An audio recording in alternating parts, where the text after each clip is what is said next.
Hello friends, कैसे हैं आप सब। आज हम डिस्कस करने वाले हैं कॉन्फॉर्मेशनल आइसोमर्स क्या होते हैं, कॉन्फ़िगरेशनल आइसोमर्स क्या होते हैं।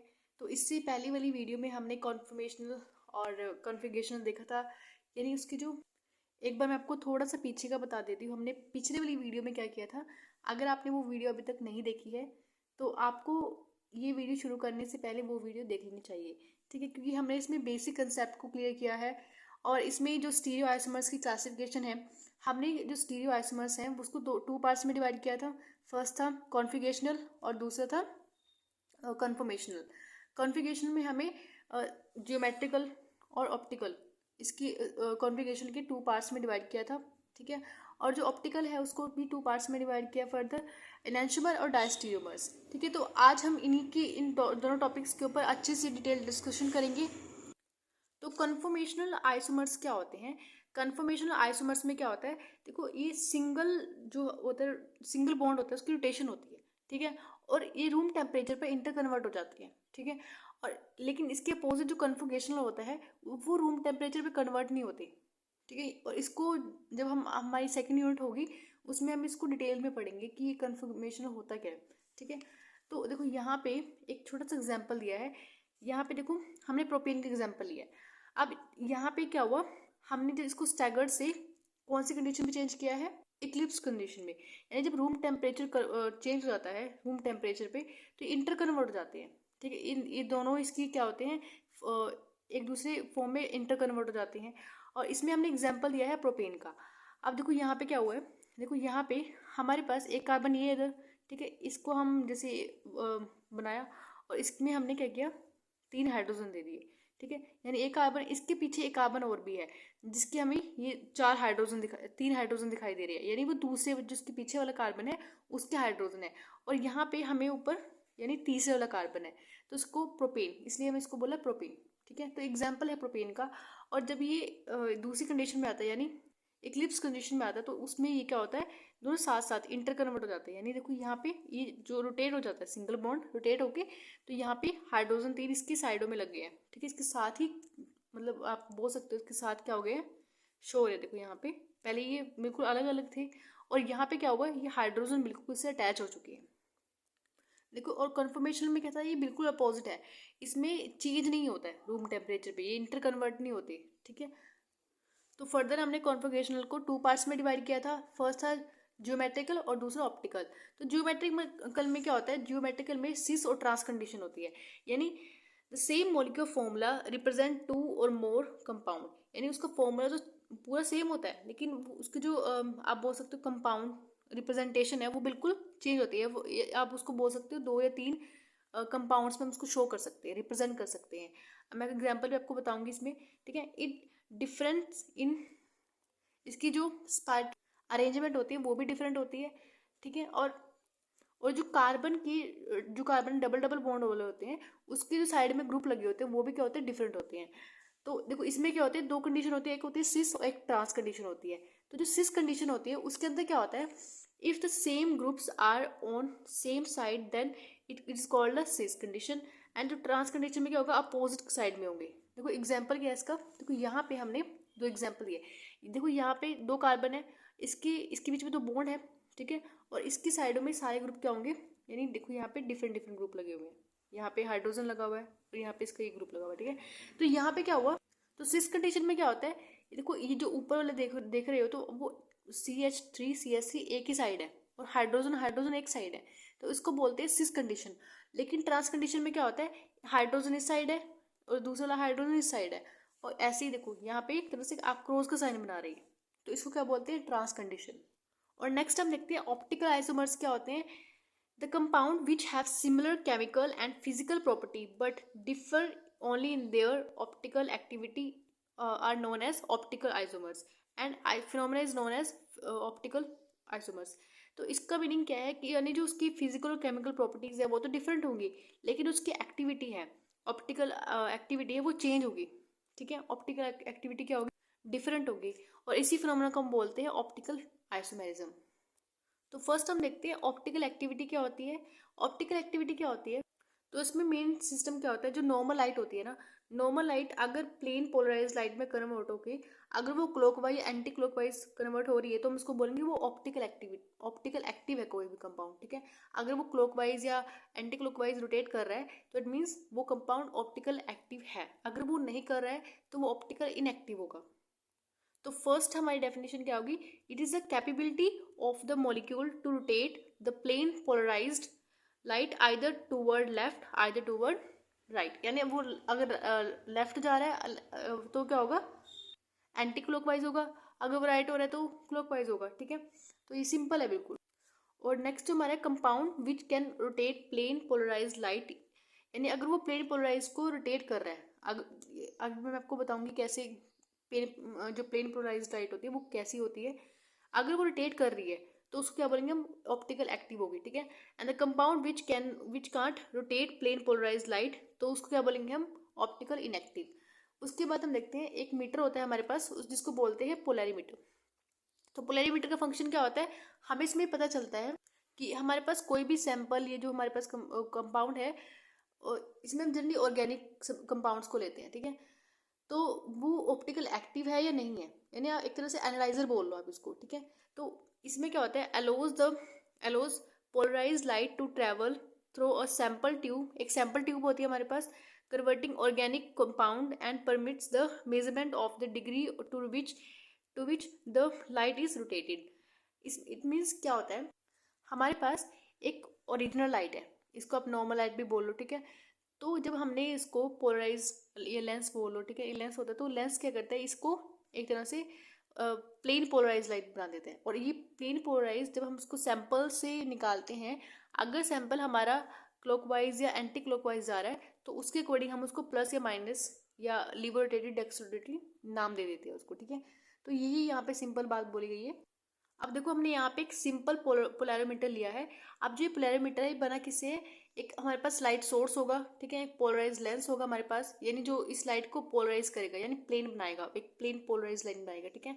इसके बाद जिसका हमें पता लगाना है, जो हमारे पास सैंपल है कि वो सैंपल एक्टिव है या इनएक्टिव है, ठीक है, ऑप्टिकल एक्टिव इनएक्टिव देखेंगे हम उसमें। उसके बाद एक एनालाइजर लेंस होता है, ठीक है। वो एनालाइज लेंस क्या करेगा, वो पता लगाएगा कि वो जो सोल्यूशन है हमारे पास, ये सैंपल है, वो ऑप्टिकल एक्टिव है या इनएक्टिव है, ठीक है। तो देखो फर्स्ट हम देखते हैं, यहाँ पे हमारे पास एक ओरिजिनल लाइट है। तो इस ओरिजिनल लाइट को हमने पहले लेंस से, ठीक है, पास करवाया। कई बार क्वेश्चन में आता है कि इस लेंस का नाम क्या होता है, तो इस लेंस का नाम है निकोल प्रिज्म, ठीक है। जब इस प्रिज्म से क्या हुआ, ये लाइट पास हुई तो इस सैंपल हमारे पास, तो ये लाइट क्या होगी, एक तरह से प्लेन बन गई, देखो यहाँ पे ये प्लेन पोलराइज्ड। और जब ये लाइट क्या हुई, इस सैंपल से पास हुई, तो इस ट्यूब से होते हुए अगर ये लाइट क्या होगी, कहीं कैसे भी रोटेट हो गई, अगर ये क्लॉकवाइज रोटेट हो रही है तो उसको क्या बोलेंगे, तो उसको डेक्स्ट्रोरेटरी बोलेंगे। और डेक्स्ट्रोरेटरी का जो साइन होता है वो पॉजिटिव हम लिखते हैं, ठीक है। अगर ये एंटी क्लॉकवाइज हो रही तो लीवर रोटेटरी, और लीवर रोटेटरी को हम रिप्रेजेंट करते हैं माइनस साइन से। तो यहाँ देखो जो हमने पीछे ऊपर ये थ्योरी पढ़ी थी, तो आपको ये थ्योरी इजीली समझ आएगी। तो पहले हमने ली था ओरिजिनल लाइट, तो ओरिजिनल जो सोर्स था हमारे पास, ओरिजिनल लाइट बोलो, ठीक है। तो इसने क्या किया, ये हमारे पास सिर्फ क्या करती है, तो जो ओरिजिनल लाइट का जो काम मेन फंक्शन होता है, उसका मेन फंक्शन होता है कि चारों तरफ जो लाइट की वाइब्रेशन है, ठीक है, वाइब्रेट करे, यानी उसकी जो रोशनी है चारों तरफ होनी चाहिए। और पोलराइज लेंस का फंक्शन क्या होता है, उसको प्लेन पोलराइज लाइट में कन्वर्ट करना, यानी filter only allow through the lens and vibrating in one direction, यानी जो आपकी लाइट है वो एक डायरेक्शन में होनी चाहिए। जैसे हमने यहाँ पे देखा था कि वो लाइट बिल्कुल सीधी हो गई थी ऐसे करके, ठीक है। और नेक्स्ट हमारे पास सैंपल में हमें क्या देखना है कि लाइट ऑप्टिकल हो रही है, यानी ऑप्टिकल एक्टिव हो रही है नहीं इनएक्टिव है, ठीक है। उसके बाद एनालाइजर है हमारे पास, ठीक है। तो ये सिंपल सा कंसेप्ट था पोलैरोमीटर का। अब देखो जो हमारे पास एक आयरल कंपाउंड्स होते हैं, एक आयरल कंपाउंड्स क्या होते हैं, इनएक्टिव होते हैं, यानी ऑप्टिकली इनएक्टिव होते हैं। उसमें जो लाइट अगर आप पास करोगे तो वो चेंज नहीं करेगी, यानी अपनी कोई भी रोटेशन नहीं देगी, वो ना ही वो लीवर रोटेटरी बनाएगी और ना ही वो डेक्स्ट्रोरेटरी होगी। It means the light that exist sample tube remain unchanged and the compound that doesn't change the plane of the polarised light is said to be optical inactive, यानी कोई भी action active नहीं होगी वो, यानी कोई भी इसकी रोटेशन नहीं होगी, और वो सिंपली क्या होगी, पास थ्रू हो जाएगी सैंपल से। तो ऐसे कंपाउंड्स को हम बोलते हैं एकाइरल कंपाउंड्स। लेकिन जो इसके दूसरे अपोजिट होते हैं कायरल कंपाउंड्स में क्या होते हैं, सारे के सारे जितने भी ग्रुप्स उसके साथ कार्बन के साथ अटैच होते हैं वो सारे डिफरेंट होते हैं। तो उसमें क्या होता है, रोटेशन आती है, यानी अगर वो क्लॉकवाइज भी रोटेट कर सकता है या एंटी क्लॉकवाइज भी रोटेट कर सकता है, तो इसकी बिल्कुल अपोजिट होते हैं। तो नेक्स्ट जो हमारा है साइन ऑफ ऑप्टिकल रोटेशन। दो तरह की साइन हम देते हैं, हमने पहले भी बात की थी, डेक्स्ट्रोरेटरी और एक लीवोरेटरी होता है। ठीक है, तो डेक्स्ट्रोरेटरी में क्या होता है, पॉजिटिव साइन देते हैं फर्स्ट ऑफ ऑल। तो डेक्स्ट्रोरेटरी हम कब देते हैं, जब क्लॉकवाइज डायरेक्शन में रोटेट करता है। दूसरी डेफिनेशन एक बार देख लेते हैं, an optically active compound that rotate plane polarised light in a clockwise direction और टूवर्ड्स राइट। तो उसको हम साइन देते हैं, उसको हम इंडिकेट करते हैं पॉजिटिव से और डी से। ठीक है, इसकी शॉर्ट फॉर्म है। जैसे फॉर एग्जांपल देखो यहाँ पे क्या हुआ, ये जो लाइट है, ये जो आप बोल लो यहाँ पे हाइड्रोजन है, हाइड्रोक्सी ग्रुप है, तो वो कौन सा साइड लगा हुआ है, राइट साइड लगा हुआ है। तो राइट साइड मीन्स हमें क्या बोलता है, राइट साइड में क्या होता है, डेक्स्ट्रोरेटरी। तो ये डेक्स्ट्रोरेटरी को हम डी से रिप्रेजेंट करते हैं और डी को पॉजिटिव भी आप बोल सकते हो। तो जो ये इलेक्ट्रिक एसिड है वो पॉजिटिव या डी बोलो आप। ठीक है, नेक्स्ट जो हमारा है लीवोरेटरी को हम माइनस से रिप्रेजेंट करते हैं, an optically active compound that rotating plane polarised light in a anti clockwise direction. और इसको हम साइन इंडिकेट करते हैं माइनस से और एल से। ठीक है, यहाँ पे ई नहीं है, एल एक्चुअली। ठीक है, L. An angle of rotation of plane polarized light by a optically active substance and proportional to the number of the atoms in the path of the light. It means देखो यहाँ पे first of all क्या हुआ है, इस वाले compound में जो हमारे पास OH ग्रुप है वो लेफ्ट साइड है। ठीक है, तो इसलिए हमने इसको नेगेटिव या एल लैक्टिक एसिड बोला है। ठीक है, तो बिल्कुल जो लिवोरेटरी है वो डेक्स्ट्रोरेटरी से बिल्कुल अपोजिट होगा, यानी अगर वहाँ पे आप प्लस साइन दे रहे हो तो यहाँ पे माइनस साइन आएगा। अगर आप उसको डेक्स्ट्रेटरी बोले तो उसको लिवोरेटरी बोलोगे। आप तीसरा इसको बोल सकते हो कि अगर वो क्लॉकवाइज है तो ये एंटी क्लॉकवाइज डायरेक्शन में होगा। ठीक है, बिल्कुल सिंपल है ये। तो नेक्स्ट हमारा है ऑप्टिकल जो आइसोमर्स थे उसको हमने टू पार्ट्स में डिवाइड किया था। फर्स्ट था एनेंटियोमर और डायस्टीरियोमर्स। तो एनेंटियोमर्स क्या होते हैं, enantiomers are the any pair of the stereoisomers that are non super impossible mirror image in. देखो जो सुपर इम्पॉसिबल अलग है और मिरर इमेज अलग है, यानी वो मिरर इमेज तो होते हैं लेकिन नॉन सुपर इम्पॉसिबल होते हैं। तो सुपर इम्पॉसिबल और मिरर इमेज में डिफरेंस क्या होता है वो मैं आपको आगे बताऊंगी। And the enantiomers are their related to each other like a right hand in is related to left hand. Enantiomers are said to be chiral, यानी जिसके पास सारे के सारे जो कार्बन के बॉन्ड होंगे वो सारे डिफरेंट होंगे। ठीक है, देखो यहाँ पे हाइड्रोजन है, यहाँ पे COH लगा हुआ है, यहाँ पे NH2 लगा हुआ है, NH3, यानी जो एनालीन है वो एक तरह से कायरल एटम का या कायरल का एग्जाम्पल आप बोलो। ठीक है, तो एलानिन के केस में क्या है, हमारे पास देखो यहाँ पे हमें देखना है NH2। ठीक है, NH2 क्या है, राइट साइड है, तो डी हम बोलेंगे डी एलानिन। और यहीं पे NH2 अगर आप देखो तो वो राइट लेफ्ट साइड बोलो। ठीक है, लेफ्ट साइड है तो उसको एल एलानिन बोल देते हैं। ठीक है, और उसके बाद है लैक्टिक एसिड में देखो यहाँ पे हमें OH देखना है, तो OH कौन सा साइड है हमारे पास, राइट साइड, और यहीं पे जो OH है इसकी लेफ्ट साइड है। तो सिंपल आपको ऐसे ही इसमें देखना है टार्टरिक एसिड। ये सारे एग्जाम्पल है, आपको जो भी एग्जाम्पल अच्छा लगे आप उसको एग्जाम में आप लिख सकते हो।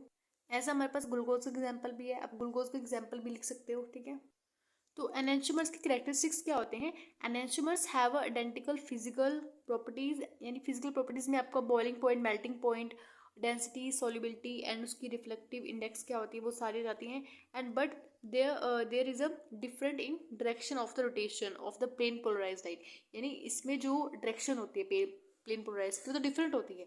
आपको वो जो एंटी क्लॉकवाइज भी हो सकता है, क्लॉकवाइज भी हो सकता है। ठीक है, लेकिन जो उसकी प्रॉपर्टीज बोलो, फिजिकल प्रॉपर्टीज बोलो, वो सारी सेम होती है। इसी एग्जांपल में हमारे पास है, देखो यहाँ पे हमें लैक्टिक एसिड का एग्जांपल दिया है, तो अगर हम इसमें स्पेसिफिक रोटेशन देखें तो उसकी रोटेशन जो होती है सेम है। देखो यहाँ पे भी प्लस 2.24 डिग्री यहाँ पे रोटेट कर रहा है, यहाँ पे भी सेम 2.24 डिग्री रोटेट, यानी इसकी जो फिजिकल प्रॉपर्टी है वो भी सेम है। मेल्टिंग पॉइंट में आप देख सकते हो 26 है। ठीक है, जब 26 है यहाँ पे भी 26 दिया हुआ है। तो इसकी यहाँ पे मीनिंग क्या है, यहाँ पे कहने का कि जो एनेंटियोमर होते हैं उसकी फिजिकल प्रॉपर्टी सारी सेम होती है, लेकिन जो उसकी रोटेशन होती है वो डिफरेंट है। तो आप रोटेशन में देख सकते हो यहाँ पे प्लस है, यहाँ पे नेगेटिव है। ठीक है, तो नेक्स्ट है उसकी जो केमिकल प्रॉपर्टीज़ है वो भी सेम होती है, ठीक है। और नेक्स्ट हमारा पॉइंट क्या है, they have different biological properties, ठीक है। इसकी जितनी भी प्रॉपर्टीज बायोलॉजिकल प्रॉपर्टीज होती है वो भी डिफरेंट होती हैं। और जो लास्ट पॉइंट हमारा है, जो ये एनेंटियोमर होते हैं वो एक रिसेमिक मिक्सचर भी फॉर्म करते हैं। वो कब करते हैं, when equal quantity of enantiomers are mixed and optically inactive compounds, तो वो रेसमिक मिक्सचर फॉर्म करते हैं, ठीक है। नेक्स्ट हमारा जो है डायस्टीरियोमर्स। देखो जो डायस्टीरियोमर्स होते हैं उसमें क्या होता है, ना तो वो मिरर इमेज बनाते हैं और ना ही वो जो उसका सुपर इम्पॉसिबल होते हैं वो भी उसमें नहीं होती शो, ठीक है। तो